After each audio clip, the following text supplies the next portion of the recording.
नमस्कार, 4 PM में आप सभी का स्वागत है। मैं हूं आपके साथ अब्दुल करीम। तो लोकसभा चुनाव का अंतिम चरण 1 जून को होना है। 13 सीटों पर मतदान होगा। वाराणसी सीट देश की सबसे हॉट सीट मानी जा रही है, क्योंकि नरेंद्र मोदी तीसरी बार चुनावी मैदान में वहां से हैं।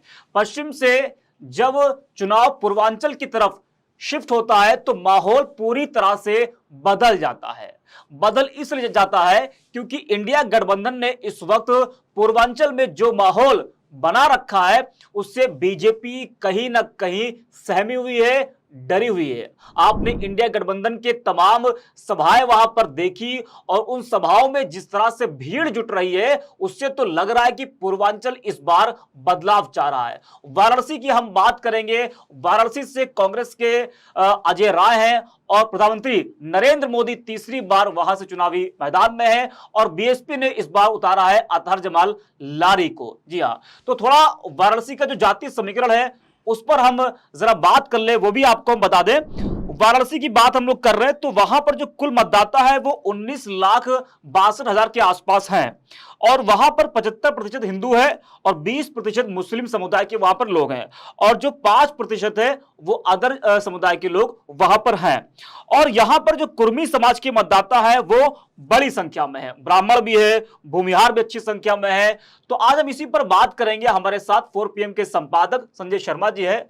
सर, वाराणसी सीट जिसकी चर्चा तेजी से हो रही है और जो माहौल इस वक्त वहां का बना हुआ है वाराणसी का, उस माहौल को देखकर क्या आपको लग रहा है इस बार की मोदी के लिए जो वाराणसी सीट है वो फंसती नजर आ रही है? देखिए, वाराणसी पूरे दुनिया की लगा लगी हुई है। प्रधानमंत्री नरेंद्र मोदी वाराणसी से चुनाव लड़ रहे हैं। काशी कॉरिडोर बना है। पूरी दुनिया से लोग भगवान बाबा भोले के दर्शन करने आ रहे हैं। लेकिन पहली बार 2014 में तो एक जादू था, मतलब वो देवत्व भाव जो अब कह रहे हैं कि मैं ईश्वर का अवतार हूँ, वो लगभग उस समय लग रहे थे। लोग पागल थे उनके लिए। मतलब शायद ही काशी का कोई आदमी होगा जो मोदी के लिए पागल ना हो। 2019 में चुनाव फंसता, लेकिन तब तक पुलवामा हो गया, सर्जिकल स्ट्राइक हो गई और आराम से जीत गए मोदी जी। इस बार जब अजय राय को दिया गया तो लगा कि ये तो मुकाबला एक तरफा होगा, लेकिन अजय राय ने अपनी मेहनत के बाद जिस तरह चुनाव उठाना शुरू किया और उसके बाद ये नजर आया कि इंडिया गठबंधन ने जो समीकरण बनाया है, अगर वो समीकरण बनारस में लागू हो गया तो शायद परेशानी थोड़ी सी बढ़ जाएगी। वहाँ पे प्रियंका ने, डिम्पल यादव ने, अखिलेश ने, राहुल ने बढ़िया रैली करी, बढ़िया शो किए। आज मैं राजीव रंजन न्यूज़ 24 में माहौल क्या है वो देख रहा था मैं उनका, तो देख रहे थे वो दलित बस्तियों में गए। दलित बस्ती बीजेपी से वोट नहीं कर रही हैं। वो सीधा सीधा कैमरे पे कह रहे थे भाई हम तो बिल्कुल नहीं जाएंगे बीजेपी में। तो मायावती ने हालांकि सुविधा दी मोदी जी को, एक मुसलमान प्रत्याशी खड़ा करके अपना फर्ज निभा दिया। उन्होंने जो कही जाती है बीजेपी की बी टीम है वो। लेकिन वाराणसी में जितने लोगों से मेरे बात हुई, मुस्लिमों का बड़ा हिस्सा अजय राय की तरफ जा रहा है। तो अगर वहाँ पे मुस्लिम, यादव, दलित वोट, गैर पिछड़ी जातियाँ, अखिलेश यादव ने आसपास भूमिहारों को टिकट दिए हैं, वो भूमिहारों का रुझाव, अगर ये सब हो गया तो बनारस में बहुत बड़ा उलटफेर भी हो सकता है। मोदी जी थोड़ा फंस भी सकते हैं। इसीलिए अमित शाह ने नारद राय को बुलाया, बलिया में भूमिहारों के नेता हैं, उनसे बातचीत करी, उन्हें पार्टी में शामिल कराया, क्योंकि समझ रहे हैं आपके भूमिहार बिदक रहे हैं, भूमिहार नाराज हैं, भूमिहार जा रहे हैं। तो अगर दलित, भूमिहार, यादव, मुसलमान, ये समीकरण जो है वो बीजेपी को बहुत परेशानी में डाला अब्दुल। वहाँ स्थिति कुछ भी हो सकती है, ऐसी लोग चर्चा करने लगे। लेकिन सर, अभी एक मित्र हमारे वाराणसी के हैं तो वो कह रहे थे कि जो है 20% जो मुसलमानों की आपने बात किया, तो कह रहे हैं कि वहाँ पर मुसलमान भी बीएसपी के साथ में जा सकता है और अतहर जमाल लारी का भी ठीक ठाक वहाँ पर वोट है। तो क्या आपको लग रहा है कि मुस्लिम वोट भी वहाँ पर बढ़ जाएगा और सीधा नुकसान इससे इंडिया गठबंधन को होगा? मैंने पहली बार ये देखा कि कई बार होता ये था कि बीएसपी मुस्लिम प्रत्याशी खड़े कर देती थी और लोग चले जाते थे। दानिश अली का चुनाव सामने है कि लग रहा था कि दानिश अली के मुकाबले में बीएसपी तरफ ज़्यादा चला जाएगा। चुनाव से 24 घंटे पहले 99% मुसलमान दानिश अली की तरफ चले गए। मुझे उत्तर प्रदेश की कई सीटें ऐसी हैं कि जहां पर मुसलमानों ने देखा मुसलमान प्रत्याशी है, इसके बावजूद वो इंडिया गठबंधन में गए। बनारस में हर हालत में लोगों को पता है, मुसलमानों को, कि ये किस लिए खड़े किए गए, लारी साहब किस लिए खड़े किए गए। लारी साहब जीतेंगे नहीं, लेकिन मोदी जी की जीत आसान कर देंगे, मोदी जी का फासला घटा देंगे, मोदी जी को बड़ी जीत दिला देंगे। मुसलमान बोल नहीं रहा पहली बार। मुसलमान दिल में दर्द लेके बैठा हुआ है, जो उसको अपमानित किया गया वो जाता है और बटन दबाया जाता है। बड़ी कोशिश करी मोदी जी ने मुसलमानों पे बोलने की, तीखा बोलने की, ये कहा कि कांग्रेस आपका मंगलसूत्र छीन लेगी, भैंस खोल के ले जाएगी, हर तरह की बात की। मुसलमान ने जवाब नहीं दिया। मुसलमान शांति से एक मुश्त एक जगह जा रहा है।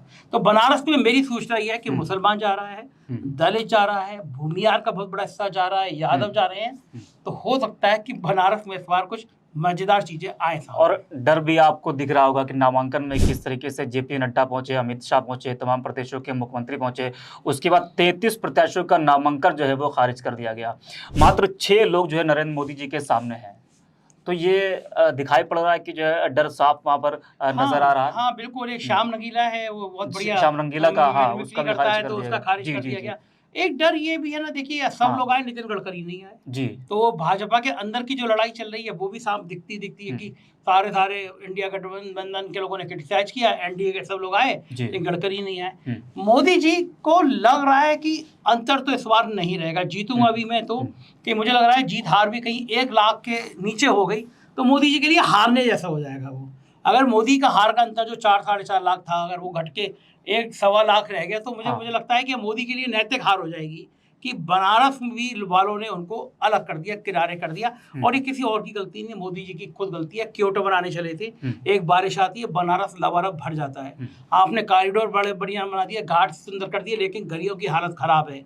कॉरिडोर बनाने के लिए पुराने मंदिर तोड़ दिए गए। ये मैंने भारत में देखा, लोग अपने पुराने मंदिर को ऐतिहासिक धरोहर संभाल कर रखते हैं।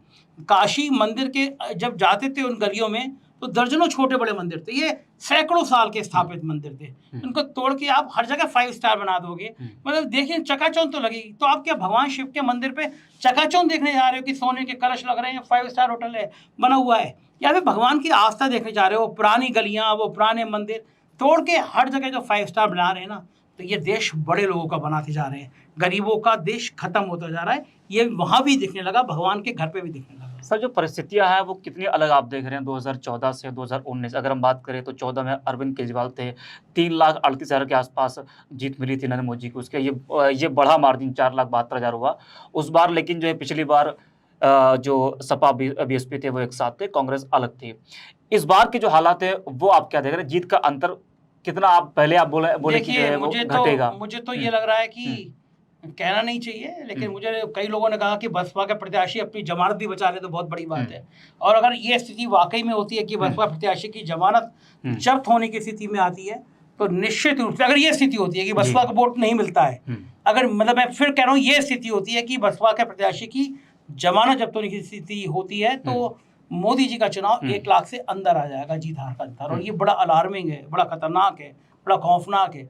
अगर ये बात पता चल जाएगी मोदी जी को यहाँ जीत हार मेरी 50-60 हज़ार से हो रही है, तो ब्लड प्रेशर तेज हो जाएगा, नींद नहीं आएगी रात में। जो ओबीसी फैक्टर है उसका इम्पैक्ट कितना आप देखते हैं, क्योंकि 3 लाख से ज्यादा वहाँ पर मतदाता ओबीसी हैं? मैं ये मानता हूँ कि अखिलेश यादव ने पिछले 10 सालों के सबसे बेहतरीन टिकट दिए हैं जी। यादवों पे आरोप था, इस बार 5 यादव हैं, परिवार के लोग हैं, जी जी, बाहर के यादव नहीं है। कुर्मियों को सबसे ज्यादा टिकट दिए हैं। जो पीडीए वाला कार्ड है वो अखिलेश यादव ने बड़ी सफाई से खेला है। जी जी। तो पिछड़ा दलित तो दलित संविधान बचाने की बात पे तो हमारा संविधान खतरे में एक मंच पर आए हैं। तो इस बार 2014 और 19 के मुकाबले में बहुत कड़ी चुनौती मिलती नजर आ रही है। अजय राय का सर अभी एक बयान सुन रहे थे, तो गंगा की आपने बात किया, तो वो कह रहे थे कि 20,000 करोड़ का भ्रष्टाचार हुआ है गंगा की सफाई को लेकर। मुझे लग रहा है कि कम कह रहे थे, मेरे पास तो आंकड़े ज्यादा के हैं। तो जो गंगा ने बुलाया है और गुजरातियों को बुलाया है। मैं उदाहरण देके बताऊं, इलाहाबाद में प्रयागराज में गंगा नदी के किनारे टेंट लगने थे। एक कंपनी चयनित हुई, उससे टेंट लगाए, एक बार पानी बहा सब टेंट भाग गए। बनारस में, अयोध्या में उसी कंपनी को वो 300 गुना उसका शेयर बढ़ गया, हजारों करोड़ की कंपनी बन गई। वो कंपनी कहाँ की थी? ऑफकोर्स गुजरात की।